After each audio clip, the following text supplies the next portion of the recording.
All right, you guys, here we are. Amazon just delivered. Today's episode is all about building a diesel fuel polishing system. Yes, that's right.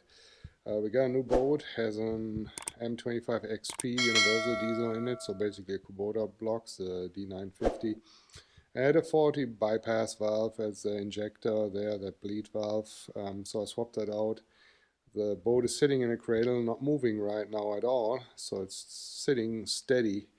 And I ran the engine for an hour or so, no hiccups, no problems. So the way he describes it is after, let's say, 4 hours of motoring or sometimes just 4 minutes, the engine eventually loses RPMs and then quits. Then he sails for a while and then he can fire the engine back up and then it quits even faster.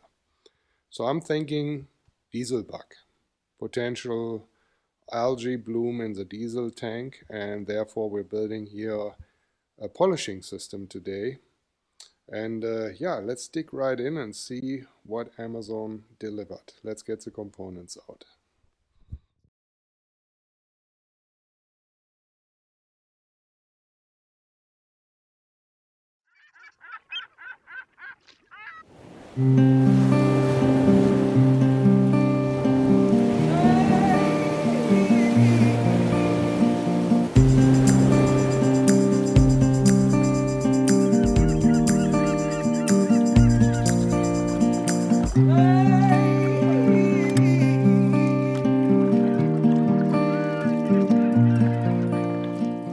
Isn't it sometimes absolutely shocking how they use boxes of this size and packing material for shipping something like this? We have here a diesel fuel line, or well, a fuel line, and those connectors here,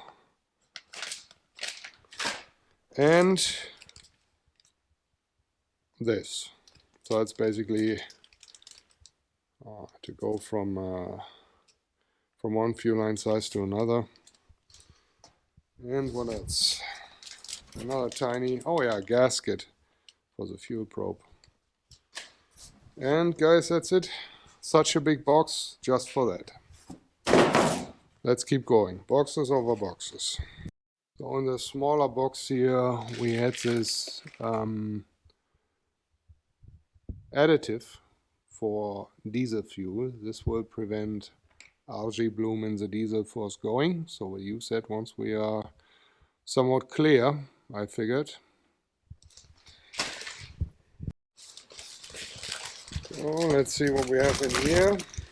Oh yeah, some copper washers to put everything together to seal this off, and then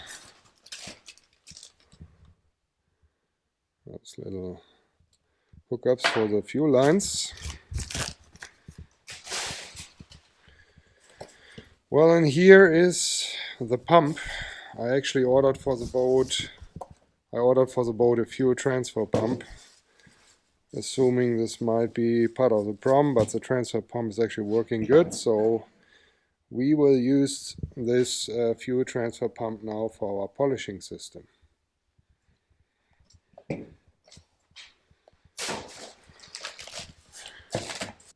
Okay, to make things neat and nice, I also ordered a switch so we can turn the polisher on and off. Yeah, and then of course the heart of the whole system, the filter. Let me get it out of the box. Alright, you guys, you can see all the components unboxed. Let's go over them real quick. Here to the left, the heart of the system. That is a centrifugal type diesel fuel filter with water separator, 10 micron filter with this. Some shutoff valves, some connectors, and a 516 to 3.8. I wasn't quite sure what the size of the fuel line is in the boat that I am intending to tap into in the beginning to get the tank level down. Also 516 3.8 fuel hoses and copper washers to get everything leak tight. Transfer pump. It's a fuel transfer pump I actually initially intended to use in the boat because I believe the one in there was 40, but it isn't. So now we can use that for the fuel polisher. On-off switch, some leads to get up to the battery, and the seal for the fuel probe, which I'm intending to pull out once we're down about half a tank. so that I can get an anisotropy camera in there and a fuel hose and start fishing for plumes of diesel algae. Hopefully that will all do it, and we can run this a couple of times and clean all the algae out of the tank and use a fuel stabilizer that breaks down any diesel bug, any diesel algae in there. For the remaining stuff that might not be that easy to get out of the tank. And yeah, the board that's sitting on right now, all of this here will be the actual mounting bracket. We cut that to size and turn this into a handy dandy little portable fuel polishing unit. That's the plan for now. Let's get to it. One more thing about the filter itself real quick. It says on here that it is a diesel filter, and it is and a water separator, obviously, so fuel filter and water separator, and it's rated up for up to 60 gallons per hour or 227 liter per hour. It's the maximum flow rate here.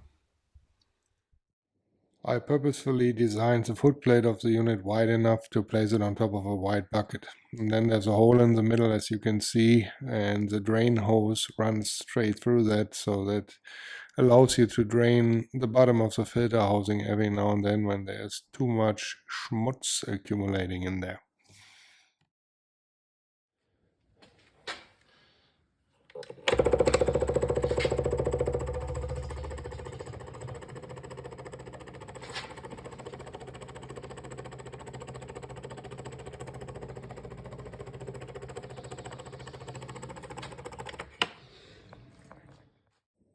As you can see here, I place the pump behind the filter on purpose to minimize the risk of pump failure due to contamination.